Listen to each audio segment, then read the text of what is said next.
Hai semuanya, apa kabar? Sehat, sukses, bahagia selalu ya.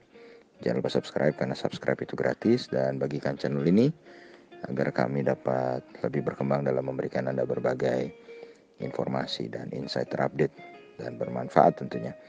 Bagi Anda yang selama ini telah mendukung kami ucapkan terima kasih dari lubuk hati yang paling dalam, dan kami doakan Anda selalu mendapatkan rezeki, kesehatan, dan kebahagiaan yang melimpah. Mari kita mulai sebuah insight tentang sebuah perusahaan yang melantai di pasar modal Indonesia dengan nama Reliance Securities Tbk, atau kode sahamnya adalah RELI. Nah, perlu kami tegaskan bahwa ini bukanlah sebuah ajakan untuk membeli dari saham RELI ini, tapi ini adalah hanya sebuah insight untuk kita pelajari bersama-sama sebuah perusahaan yang melantai di pasar modal Indonesia.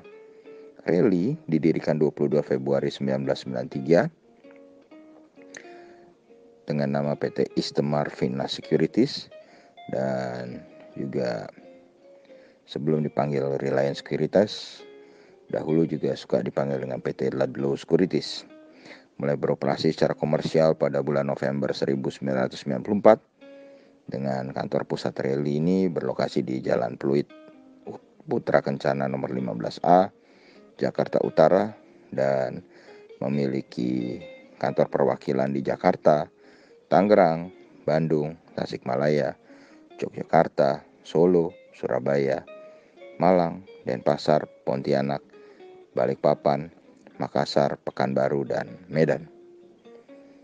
Berdasarkan anggaran dasar perusahaan, ruang lingkup kegiatan RELI adalah sebagai perantara pedagang efek, penjamin efisiensi efek, dan melakukan transaksi margin, serta perantara perdagangan efek pendapatan tetap sebagai agen penjual obligasi negara retail dan juga sukuk negara retail. Selain itu, Reliance juga memiliki usaha di bidang perbankan dengan memiliki saham dari sebesar 20% dari saham Bank Kesejahteraan Ekonomi atau BKE. Kemudian kalau kita lihat di pasar modal Indonesia sendiri, saham RELI saat ini memiliki nilai pasar atau market capital sebesar 648 miliar, jadi termasuk sangat kecil dengan nilai saham Rp360. Kemudian RELI sendiri sudah melantai di pasar modal Indonesia cukup lama, mulai dari 13 Juli 2005 dengan pemegang saham terbesarnya adalah PT Reliance Capital Management sebesar 86,49%, dengan masyarakat sebagai sisanya 13,51%. Presiden komisarisnya adalah Bapak Anton Budijaya dengan direktur utamanya adalah Sriwijaya. Kemudian kalau kita lihat earning per share dari Reliance sendiri, memang kalau kita lihat dari kerugian yang sangat besar tahun 2017, yaitu EPS-nya minus 53, kemudian terus membaik 2018, 2019, sampai akhirnya di 2020 terlihat EPS-nya menghijau di angka 59. Kalau kita lihat salesnya adalah 7,71 miliar, aset 630,16 miliar, liability sebesar 123,79 miliar, dan equity sebesar 506,37 miliar dengan net profit sebesar 52,94 miliar.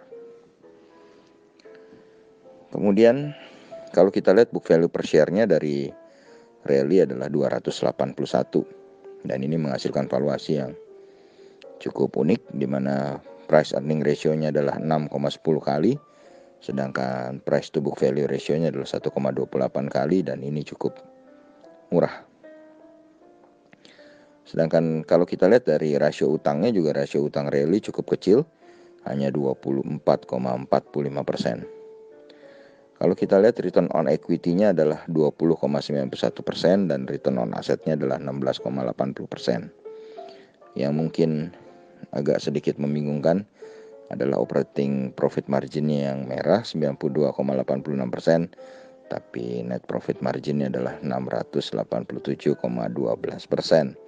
Tapi perlu Anda ketahui bahwa Reliance bisa mencatatkan profit yang sedemikian karena Reliance sendiri ada melakukan penjualan aset. Jadi kalau kita lihat memang ROE dan ROA-nya cukup baik, rasio utangnya kecil, tapi net profit margin besarnya itu adalah hasil dari penjualan aset. Sedangkan kalau kita lihat secara dividen, sejak terakhir tahun 2017, Rally tidak pernah lagi membagikan dividen. Kemudian kalau kita lihat secara pergerakan harga sahamnya, memang harga saham Rally ini 360 saat ini adalah all time high untuk year to date. Jadi kalau kita bilang dari harga tertingginya selama dari awal tahun sampai sekarang adalah harga saat ini yaitu 360. Sedangkan kalau kita lihat dari harga 5 tahunannya, Rally adalah di tengah-tengah karena 5 tahunannya adalah dari 101 sampai dengan 575. Kalau year to date-nya memang 101 sampai saat ini 360 harga tertingginya. Sedangkan untuk investor asing selama 1 bulan terakhir terjadi net foreign buy sebesar 1 juta rupiah. Sedangkan untuk secara year to date atau dari awal tahun tercatat 9 juta rupiah. Kalau kita lihat memang dari apa yang digambarkan oleh Reliance ini mempunyai kelemahan. Yang pertama-tama adalah tidak pernah membagikan dividen sejak 2017. Yang kedua, kalau kita lihat memang perusahaan ini sebenarnya OPM-nya adalah negatif. Dan kalaupun sekarang EPS-nya tiba-tiba positif, itu adalah karena adanya penjualan aset. Tapi memang kalau kita melihat tanpa penjualan aset di kuartal kedua, sebenarnya earning per share dari Rally sudah terus-menerus mencatatkan perbaikan. Kemudian